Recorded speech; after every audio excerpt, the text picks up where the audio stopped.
Good morning, ladies and gentlemen. My name is Napoleon Total, and we're back with another Enlisted video. Today we're going to be doing the Normandy campaign guide, and there's a lot to be said about Normandy. But before we get started, I'd like to thank you for 300 subscribers, and without further ado, let's get started with the history of the Normandy campaign.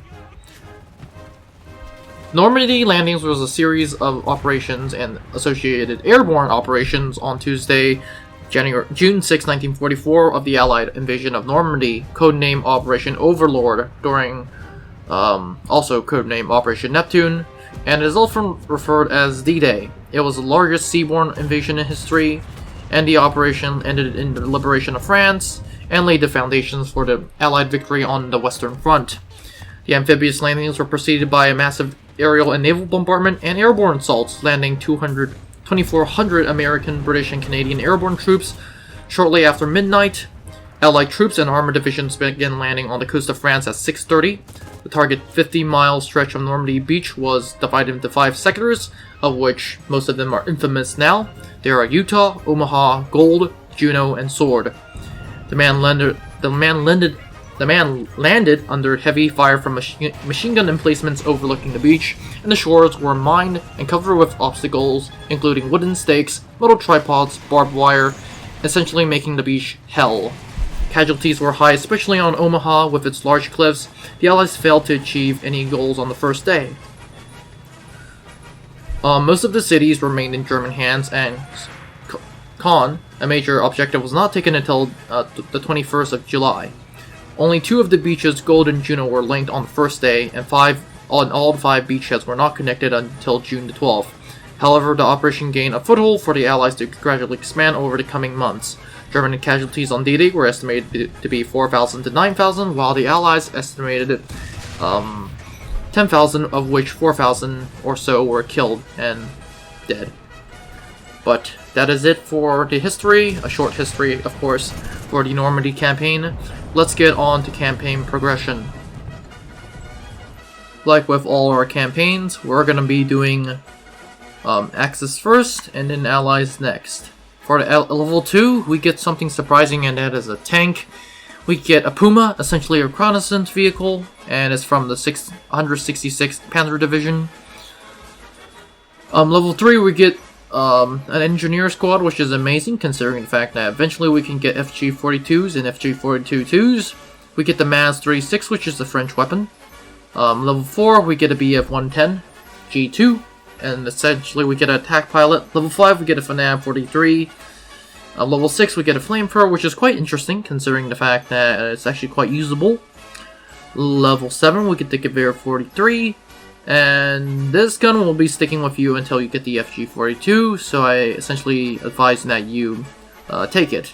Also, the 897th Grenadier Regiment is a radio operator squad, so it is extremely useful. Next, at level 8, you get the anti-tanker. The Sturm pistol is very good at taking out American tanks, especially from the side, especially light tanks. You can take medium tanks from the side, but this thing is very good at anti-tanking.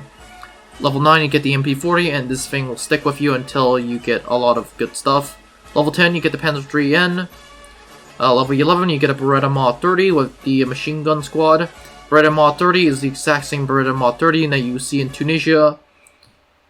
And it's a Beretta Mod 30.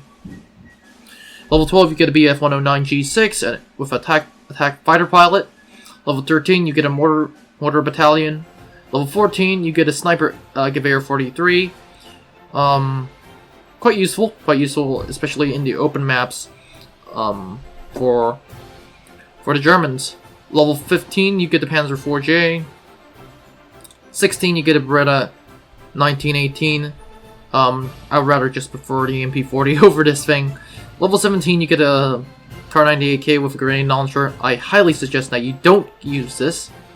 Level 17, you get a JU-188A2 as an attack pilot.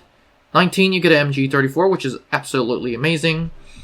Level 20, you get the Panzer IV-H, and that thing is pretty good. 21, you get the FG-42-2 with the snipers, and that thing is quite impressive. Very good. Very good. Level 22, you get the MP35-1. Really don't like this weapon, especially how late you get it. If it was like you get this thing at level 3, then maybe it's quite useful. But the only big thing that you get out of this is another assault squad, which is something that you really need for the late game. 23, you get the FG-42. Amazing. And you also get a level 2 engineer. Level 24, you get the BF-109 G10, which is also quite amazing. 25, you get the best machine gun in Normandy, and that is the MG42.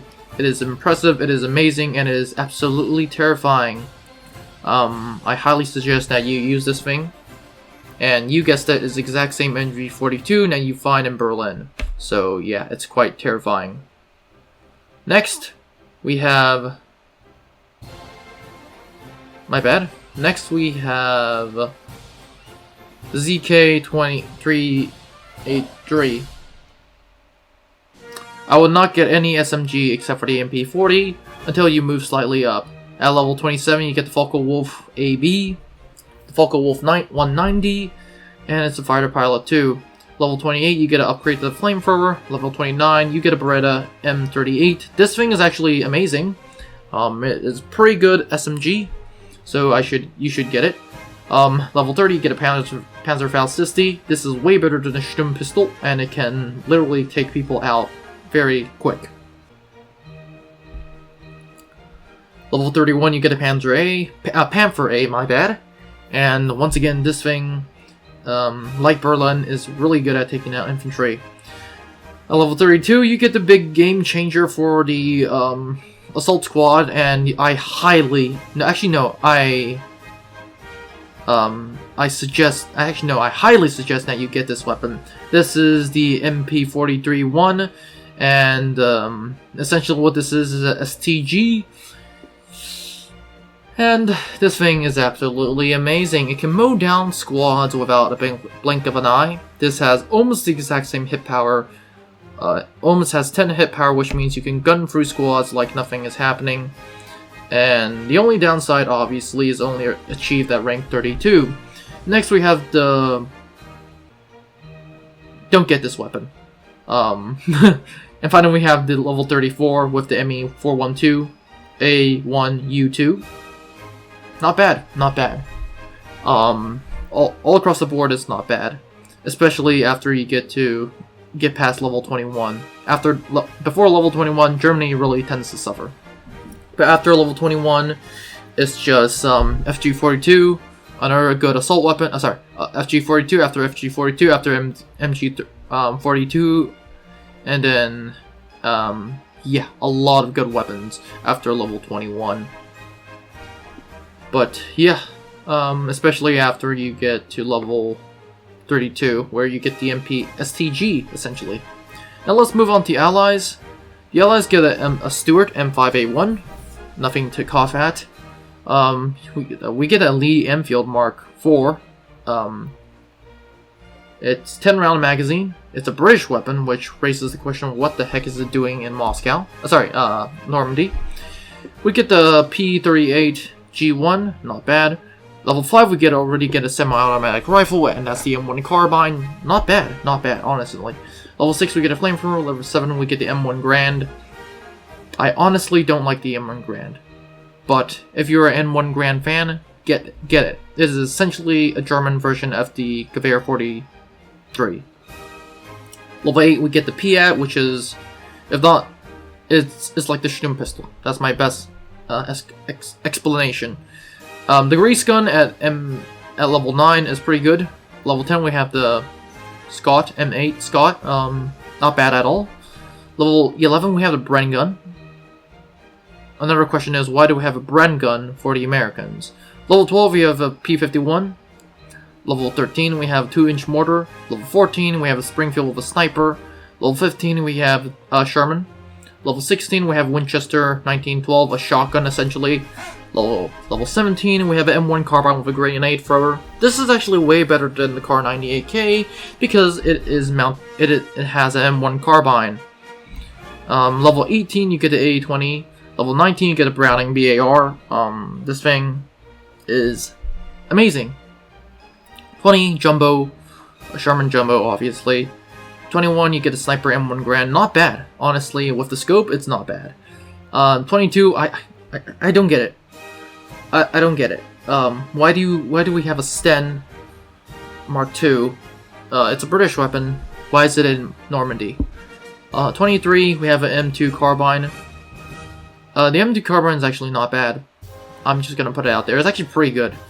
It's better than what the Germans have at this tier. Level 24, P38J15. Nothing to cough at. Nothing to cough at. Very devastating plane. 25, Browning BAR, essentially. Improved version of the BAR. 26, a Lanchester. Why are we getting another British weapon in Normandy? I'm not trying to say that the British didn't participate in Normandy, but all these squads are American squads. Why are we getting a British weapon for the Americans? Level 27, we get the P47. Level 28, we get the M2 flamethrower. Nothing to cough at, very terrifying. Level 29 is the game changer, M1A1 Thompson. Very good weapon. I highly suggest that you get it for all your squads for assaulters. For all your assault squads. Level 30, we get a bazooka.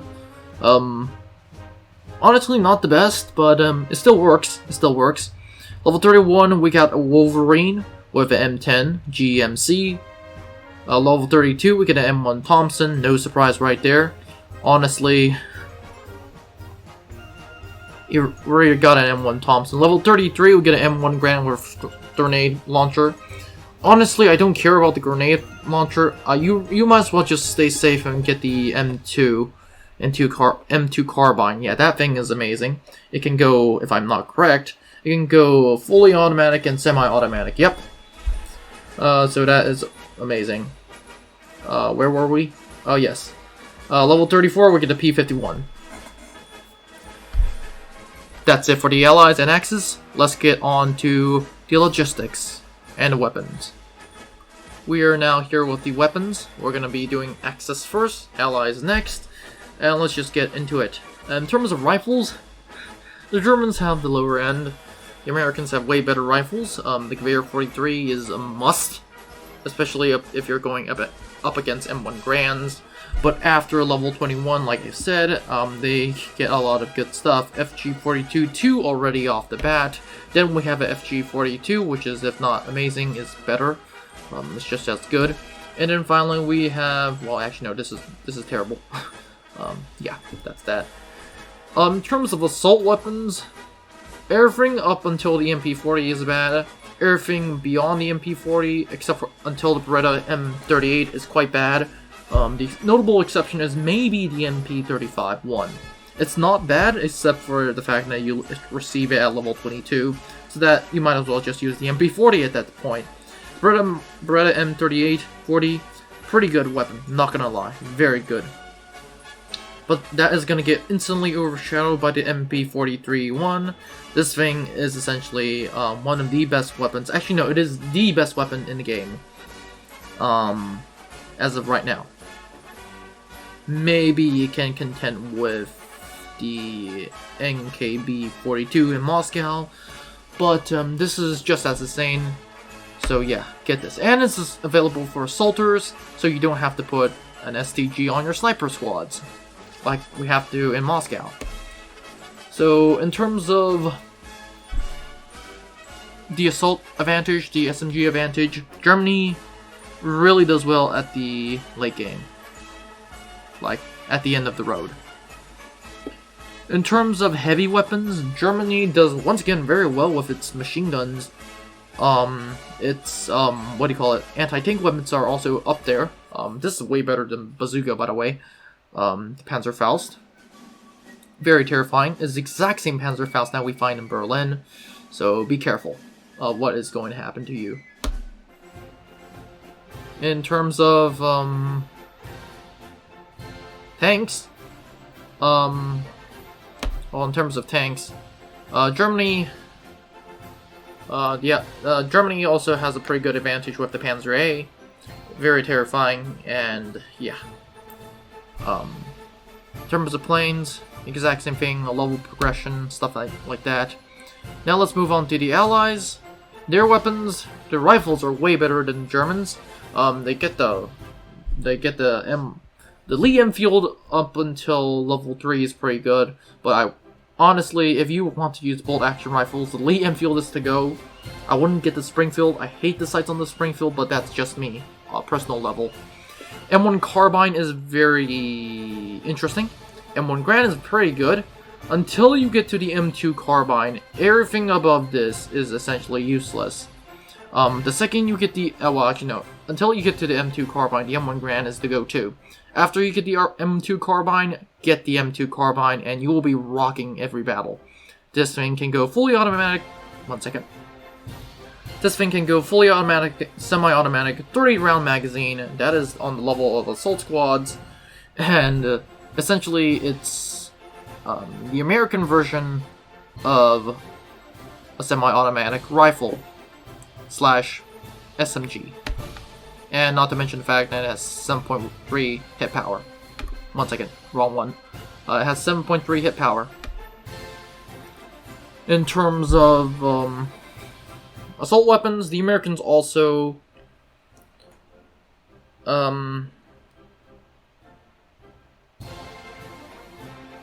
Americans are in a tricky spot with their assault weapons. The Grease Gun is not bad, the Sten is not bad, the Lancaster is not bad, the M1 Thompson is definitely not bad. The problem is they have to go up against MP43-1, so they're gonna suffer.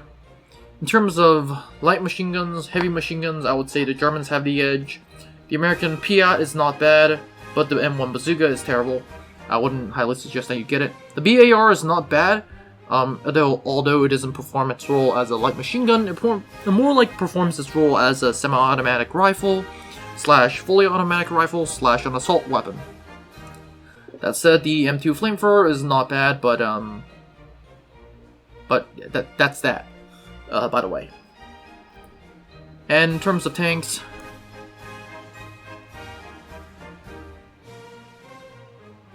the Americans have pretty good tanks. I honestly would say not as good as the Germans, but they're the Jumbo and the G1, GM6, GMC is not bad, and yeah, the Jumbo is not bad either. In terms of planes, the Americans, I would say, are even with the Germans. But that is it for weapons. Let's get to tips and tricks. We are now here with tips and tricks for Normandy. And the first thing is discussing what is the best squad. For the Axis and Allies, I would suggest that you guys get both an LMG squad, because both sides have pretty good LMGs. An SMG squad, especially for the Axis, especially in the late game, and for the Allies in the early game. And the last one is your choice. It is not a bad idea to bring a Radio Man squad. As a matter of fact, I've been bringing a Radio Man squad. But for the Germans, I would actually get a sniper squad, and the reason is because they have the FG-42 too, the Gewehr 43 with a scope. And for the Allies, I would honestly just get a flamethrower squad, especially if you're fighting on D-Day, because you can really take out those bunkers. So yeah, the last one is either a plane or a tank. Honestly, at the beginning of the campaign, if you're at the beginning end of the campaign, I honestly suggest you to just straight outright get a plane. Later, you should be changing that to a tank. Next, we have the tips and tricks, and, well, there's a lot. First thing is to be prepared for people to outrank you, and, this is not really actually, no, this is a problem for both sides. Be careful for the Germans, especially if you're the Allies, be careful for the Germans. And, the reason is simply because you will have to be facing MP34, essentially an STG, FG-42s, FG-42-2s, and all the crazy stuff that the Germans have to offer. Those things can instantly take out your squad within seconds, which leads to the second point. Be prepared to get slaughtered. This is not a joke. This is very, very serious. You will most likely get slaughtered, not only due to weapons, not only at close range, but there's another thing that you should be very, very aware of. First thing is artillery. Artillery is going to kill 5 of your guys off the bat. That is higher than in Moscow, Berlin, and Tunisia. Then the rest of the 3 are either going to be killed by tanks or, I kid you not, planes. And then the rest of the 2 will get you, depending on which side you are on, will either get slaughtered or, I kid you not, straight outright getting killed by small arms fire. But yeah, just be prepared to get slaughtered. Like with all the campaigns, I suggest you to take cover. For the Axis, you have an easier job. For the Allies, in some cases, you have a bad job. But it's not. It's kind of hard to take cover. Actually, no, it's not hard to take cover. It's just be careful at this point. Next, we have another tip that I have is Moscow has some of the worst maps. This is literally some maps are actually pretty good. One is the first one off the bat is Lebrev. Another one is well, that's pretty much it. Lebrev is pretty good. There's another map that I forgot, that leads to the swamp. That is pretty good until the end for the defenders and the attackers. But yeah, some of the worst maps I can find are Airfield. I absolutely hate the map. Almost 100% of the games that I have in Airfield, I end up dying, and it's just not a positive experience for both sides. Another map that I'm starting to get a hang of now is D-Day. I'm not trying to say D-Day is a bad map, but it's quite bad for both sides at the beginning. Essentially, what the Allies will do, they will put snipers at the machine gun emplacements, and they'll snipe anyone who dares to take out the machine guns. And the second the machine guns are taken out, the Americans are just gonna storm through. And most people, for some reason, on the Axis team, they literally don't. If I were the Axis team, I'll just be literally holding into the bunker, and that's all I will do. And anyone who comes in the bunker, just kill them. That's it. Another bad map, like I said, is Airfield. Literally the worst experience ever. Honestly, that's the 100% honest. How do I put this? Like literally some maps in Airfield, literally, I kid you not. It literally feels like that there is no roof above you, and that's just gonna get you killed instantly. That is literally how bad the situation is. And as of right now, besides Berlin, this is one of my most experienced campaigns, but I absolutely hate it. You're more than likely to get yourself killed. You're gonna have a bad experience unless you absolutely want the experience of the Germans defending D-Day or the Germans at Normandy. I highly suggest that you don't play this, not until you max out all the other campaigns. But that is it for today. That is it for this video. Have a great day, guys, and I'll see you in the next one. Now, before you leave, I would like to thank you very much for watching this video. I would be honored if you could like and subscribe to the channel. Remember, more videos are coming out, so it is a good idea to click on that notification button. Anyways, have a great day, and I'll see you in the next one.